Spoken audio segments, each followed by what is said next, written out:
This is Digivation Network. Hello there, welcome to Digivation Network with Byra Gadi. This is your one-stop place for trending issues on ICT, business, lifestyle, and innovation. And you don't have to miss a thing anymore. Just go to our YouTube channel at www.youtube.com/Digivation Network, or you go to our website at www.digivationnetwork.com, or better still, you go to all our social media handles and follow us. This is Digivation Network. In this edition, we have a special report on the rebranding of NiPost as it continues. And NiPost just unveiled their debit card and so much more coming from them. And also on our top 5 today, we have on the top 5 financial tech trends we should watch out for in the year 2022. These are many more coming your way today. But first, let's go see what's been trending in the past week.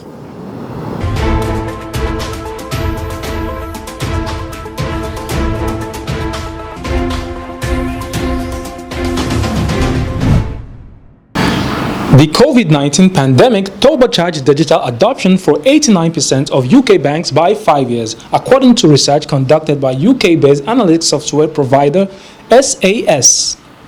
The research surveyed a mix of UK challenger and traditional banks about how IT infrastructure, processes, and priorities changed during the COVID-19 pandemic. It found that traditional banks witnessed notable rise in the adoption of new technologies, with 93% reporting accelerated digital adoption by 5 years. This in comparison with 87% of the challenger banks, which are often digital first and are able to embrace newer technologies more easily. This was reflected by the survey finding out that 9 out of 10 respondents disagreed that challenger banks required new platforms to compete with traditional banks. The National Information Technology Development Agency, Nitda, has reiterated the need for a closer tie with startups in the country. Nitda said the collaboration with startups in the country has become crucial to, among others, deepen engineers' information and communication technology content, adding that promotion of local content agenda of the President Muhammadu Buhari's administration has remained one of its focal points. The promotion of indigenous content, which is one of the strategic pillars of Nitda's Strategic Roadmap and Action Plan 2021 to 2024, was designed specifically to create opportunities for the development of homegrown solutions to meet the country's need as well as create wealth for the nation. Saudi Arabia has launched investment worth $6.4 billion in future technologies, the Saudi Minister of Communications and Information Technology said on Tuesday. Abdullah Al-Waha said the investment is part of the kingdom's move to diversify its economy from oil in the face of fierce regional competition. Wealthy Gulf countries have launched initiatives to boost non-oil growth and reduce dependence on crude oil as climate change campaigners and volatility in oil prices have put pressure on the government's finances. The kingdom has already announced it's pouring hundreds of billions of dollars into the economic transformation known as Vision 2030, led by the Crown Prince Mohammed bin Salman. It was joyous gathering of celebration at the rented Hotel Lekki as the Association of Professional Women Engineers of Nigeria, APWEN, gathered to inaugurate Engineer Dr. Elizabeth Jimoke Eterigo, a senior lecturer at the Federal University of Technology, Minna, as the 17th president.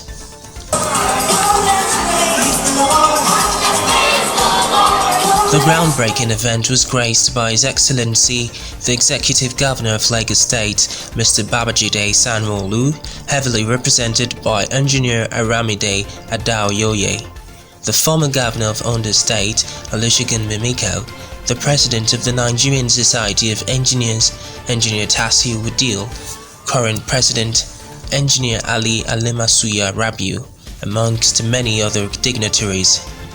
In his remark, the President of the Nigerian Society of Engineers, Engineer Tasiu Wadil, expressed his confidence in the new President, Engineer Dr. Elizabeth Eterigo, and assured his full support to the association.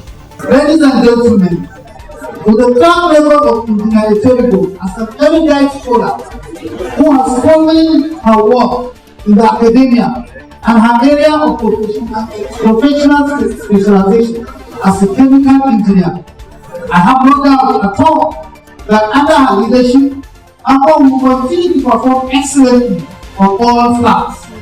Let me assure Etejo and her ESO of our full support.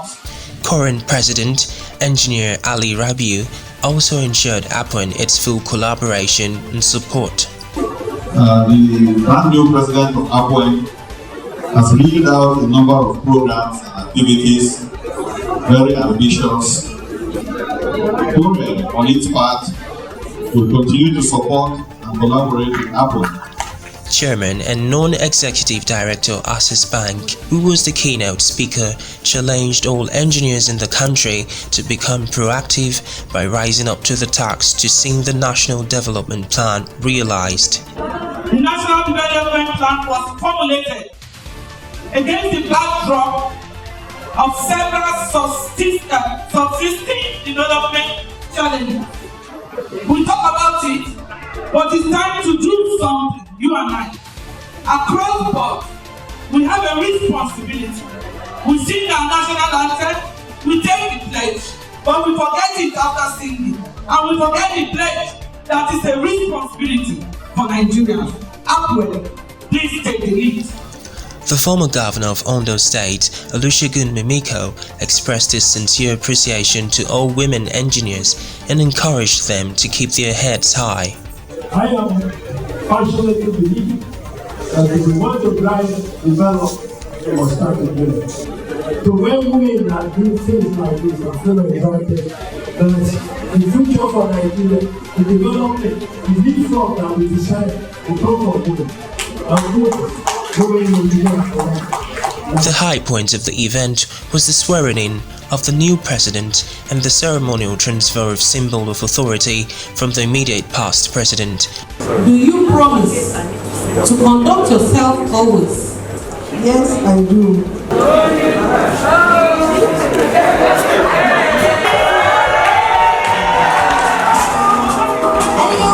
Of chemical engineering. The new president of APWEN, Engineer Dr. Elizabeth Oterigo, reinstated a commitment and stated what she hopes to achieve as president. As a unique privilege and opportunity to impart not only on our association but our stakeholders.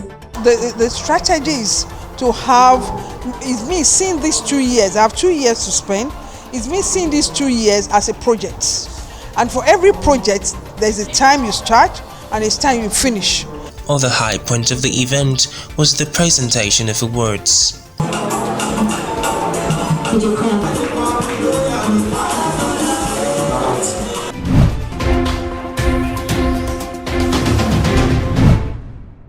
The rebranding continues as they unveil their debit card.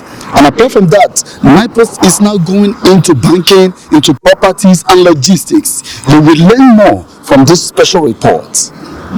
From the onset, the board was convinced beyond measure that innovation and invention must be at the center of every postal service business strategy. With that in mind, our consuming passion has been to create a smart post office that will appeal to millennials, who are the most immediate heirs of our achievement. In a bid to reposition Nigeria's postal services, the Minister of Communications and Digital Economy unveils the unbundling of NIPOS as he commissions some of its new initiatives, reports Digivation Network. The Honorable Minister of Communications and Digital Economy, Professor Isa Ali Pentami, has emphasized the gains of the digital transformation and inclusiveness with the unveiling of the new NIPOS electronic debit card. The initiative, which he describes as the first of its kind in Nigeria, will further enhance settlement of bills, encourage the push for financial inclusion, and drive the fast-growing digital economy. I am highly excited and also delighted to be here with you for the launching and unveiling of 3 innovative solutions of our dear Nigeria Postal Services. This event is very memorable, particularly some of the initiatives we are here to launch and unveil are new in the history of the agency. If you look at these products we are here to unveil, they will go a long way in promoting and developing our economy in Nigeria. According to Pantami, part of the quest to reposition NIPOS is the establishment of the banking platform. This, the minister says, will allow NIPOS expansion of banking services with the proposed NIPOS Microfinance Bank as the postal body unbundles its operation and services to compete favorably with organized private sector. These 3 projects that are going to be launched and commissioned today, firstly, NIPOS electronic debit card. As the presenter explained, that it is the first of its kind in the country because it works on and off line. This is indeed highly commendable, and it is the first time that NIPOS comes up with a solution similar to this. And it is indeed a multi-purpose card for financial transaction, conditional cash transfer, payment of bills, and many more. This is indeed very commendable. And this is also in alignment with our digital economy for achieving a digital Nigeria. NIPOS Logistic Company is intended to upscale its expansion of logistic services against the traditional mailing system.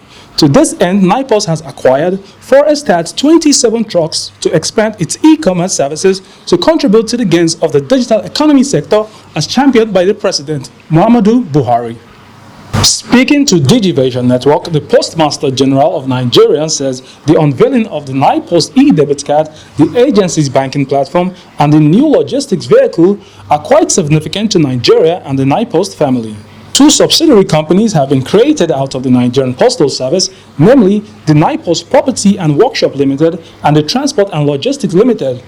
This is, however, all geared towards reducing operating costs, increasing the revenue base, and rejuvenating the system with a new view of restoring public confidence in the post. Well, the truth is that this initiative is actually expected to drive our business beyond the level where we will be relying on the government to fund our activities. And if you see the reform that the government has actually done with respect to the unbundling of NIPOS, with the creation of the new companies, the subsidiary companies, NIPOS Properties, NIPOS Transport and Logistics, we see that all of these are tailored towards making NIPOS more commercially viable, able to undertake its businesses with within the resources that it's able to generate, and of course over time NIPOS should be able to stand alone without seeking for any capital. With the new direction of NIPOS and some of the very evident progress made so far, some observers are of the view that the organization may be very well on the path of a new trajectory of growth and economic rebirth that could be envied by all. Hello, I am Bayero Agabi, welcoming you to this new ride, a digital ride that takes you into the lifestyle experience of innovation, tech impact, and new business frontiers. This is Digivation Network. On a weekly basis, we keep you well informed of developments and trends. Now the tech ecosystem is impacting politics, business, public and private enterprise management, plus how the new digital life can transform your business. I am Bayero Agabi. Join us. That was a special report on NIPOS rebranding.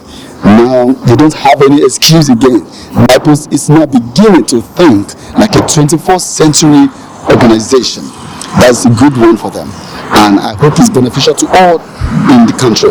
All right, now next is our top 5s, and today we're looking at the top 5 financial tech trends we should watch out for in the year 2022.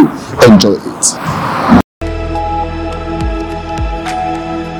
Thank you, Toby. Hello everyone, my name is Bambi Olimola. On today's edition of Top 5s, I'll be giving you the 5 biggest financial services tech trends in 2022.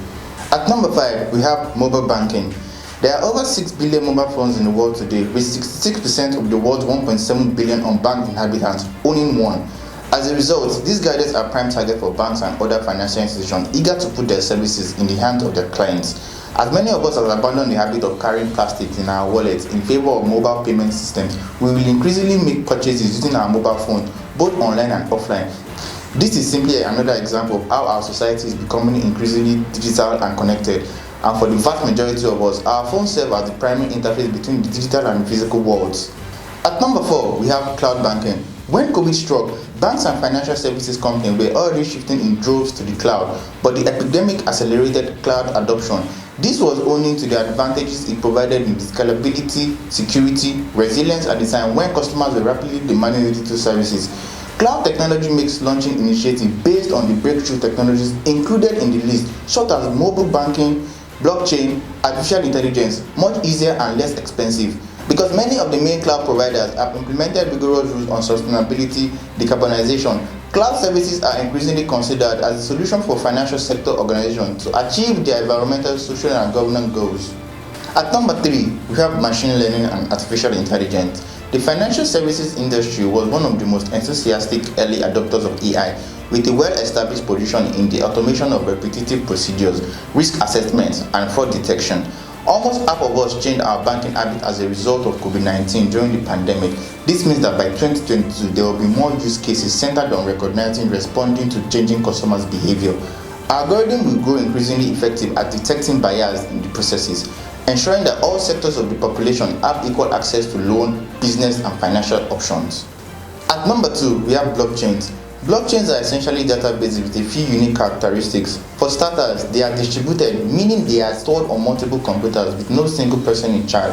Second, they are encrypted, which means that only those with necessary cryptographic keys can change or update them. Furthermore, they are regulated by consensus, which means that the modification to the data can only be made if everyone who has a say in the matter agrees. More new use cases for this hugely transformative technology will undoubtedly emerge in 2022. While it was initially limited to cryptocurrency and digital money, its financial services potential has since then expanded remarkably. And finally, number 1, using technology to improve customer experience. Financial services organizations have effectively exploited all of the above outlined trends to automate and streamline back-office tasks, such as transaction processing and fraud detection. Companies are becoming more acquainted with these technologies and will be more confident in using them to address problems involving their most valuable assets, their customers. In 2022, I expect major growth and innovation to occur in this sector when AI, cloud services, blockchain, and mobile banking are combined to develop solutions to improve customers' lives. That's all for today's edition of the Top 5s. You can join us again next week for another interesting edition of the Top 5s. This is Digivation Network. This is Digivation Network with Byra Gabi. My name is Gideon Tupilaba. Today we are talking economics, purely economics, and we are doing that with the Honorable Commissioner for Economic Planning and Budgets of Lagos State, talking about Honorable Commissioner Sam Igube. You are welcome to the show, Honorable Commissioner. Thank you very much, Gideon. Nice to have me. Okay, so before we start, we need you to let us know who Mr. Sam Igube is. Okay, my name is Samuel Igube, and I'm, like you said, the Honorable Commissioner for Economic Planning and Budget. That's what I am. As Commissioner for Economic and Budget, we are primarily responsible for strategy, statewide resource allocation, right, is what we do, and then statewide performance management. So the job is a very extensive job. Therefore, if Lagos fails, Sam Igube will not be innocent in any way. If Lagos succeeds, and then Sam Igube will be part of that success. Thank you very much for that response. For the sake of students and researchers, economic researchers, we would like to know, we've always heard that Lagos, if it were to be a country, would be the 6th largest economy in Africa. So how would you explain this, especially statistically? Well, it's basically driven from the GDP, right? And Lagos, from a gross domestic product standpoint, creates economic activities right, that are larger than most countries in Africa. And so when you try to evaluate the size of Lagos, it's a large market. It controls 70% of the air travels and the maritime business in Nigeria. First of all, understand that Nigeria is number one, right? And if Lagos is that space where a huge percentage of these economic activities is derived from or facilitated through, then it begins to tell you why Lagos, in terms of ranking, if it were a nation, looking at Africa, will rank that high. Lagos is that economic hub, and as we go into the African Continental Free Trade Zone, you begin to see the important role that Lagos will play in taking Nigeria into that economic zone and making sure that Nigeria, Lagos itself, becomes a hub. We are currently the leading supporter of, as a city, of startups, right, in Africa, ahead of other known cities like Nairobi, like Cape Town, in Africa. So we're not surprised when Fitch rating came, upgrading Lagos from a AA to a AAA rating on account of the resilience of our operating environment and our sustainability. Right? It's not surprising because of the kind of capacity that Lagos has, the kind of leadership led by Mr. Governor Babajide Olusola Sanwo-Olu, the strength of the cabinet that he has put together, and actually the overall support of Lagosians, right? Because the strength of every class is the strength of the minds and the people in that class. And I must say that is an exciting experience interacting with the cerebral capacity of the people of Lagos and the openness and leadership style of Mr. Governor in encouraging full expression of the capacities of the cabinet. And that is what we see when you see the translation of Lagos in Africa as a whole, as a high-ranking city center, a high-ranking state. All right, thank you. Now let's talk about the pandemic. It struck and everybody was caught unawares. How did Lagos respond to this economically? Okay, so the response economically cannot be separated from the leadership, right, on all fronts. And what I would say is that we immediately set up what we call a command structure, because we knew a lot of things would be disrupted. A business continuity plan we implemented. So it's about preparing for emergencies, and Lagos have gone through emergencies before. So when emergencies come, it's important that you learn from those emergencies and come out stronger. And therefore, you recall that at one point, Lagos went through an Ebola system and therefore had built certain forms of capacity. But the leadership of Mr. Babajide Olusola, as we knew that this was coming, it was not clear the level of disruption that will happen. We immediately had an emergency system, even in the leadership, right? We had powers given to what we call like a war cabinet, right? With the backing of full cabinet to say, listen, once you guys take a decision, right, around this thing, you can run with it. Right, we have a structure which Mr. Governor became the incident commander, and the Commissioner of Health became the deputy incident commander to basically drive policies and actions, right, that will help us get through the pandemic. This is a new year, 2022. What should Lagosians be expecting? I think Lagosians are already beginning to see the snippets. Just recently, last 2 weeks, we bought the trains from Milwaukee in the US. That was not an easy thing. We're snatching an asset from the US economy, an asset that will have been of value to them, we're bringing to Lagos. Right? So we expect that we'll begin to continue in terms of our infrastructure development. Everything we are doing is beginning to come together. Right, we're beginning to see everything. When you go to the Koyi environment, you see all the network of roads we're doing there. I was passing in the night in the VI, in the Utilo area, and I could see the roads, right? Enlarged roads, lighting systems going on. You see the junction improvement in the Lekki area. You see us continuing. You see us continue very diligently on the Badagry Expressway. We want to be able to take at least bring a portion of it to conclusion, maybe take it up to Okuko, right, and then continue the other portions of it.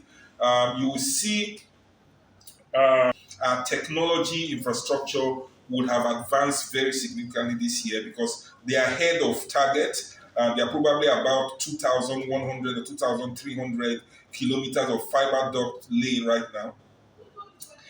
So they are close to 3,000. And all the technology that will ride on that already is working. You will see an improvement in their educational performance. I've talked with the Commissioner for Education, and even though she's 80, is a very strong, it will be called the distinction rating. She wants to push it a little bit beyond 18 in terms of achieving a pass rate. So you see, as you improve things generally, you will see all of that. In the tertiary education, you will see us launch the technology university, right? Basically, to then focus a lot on building the technical capability of our people. If the economy must increase, then our ability to respond cerebrally and to be forward-looking will continue to be stronger. Last week, we'll continue to get significant amounts of grants to support innovation, to support research, and it is driven also by private sector. We're also working on what we call a sovereign wealth. It's not a sovereign wealth, a state wealth fund, right? So we're working on it very aggressively. We believe that this year we should be able to pass the law. That way we're able to respond very strongly when emergencies come from a funding perspective, because we'll be able to have improved our saving and be able to strengthen also our ability to leverage our determination to build infrastructure in the state. Wow, that is very enlightening. Thank you very much for your time, Honorable Commissioner Sam Egube. My pleasure. Thank you very much. That was Mr. Sam Egube, the Honorable Commissioner for Economic Planning and Budget in Lagos State, talking to us about a lot of issues. If you have missed it, just go to our YouTube channel at www.youtube.com/Digivation Network to catch up with what you have missed. Until I come your way again next week, my name is Gideon Tobilaba. Bye for now.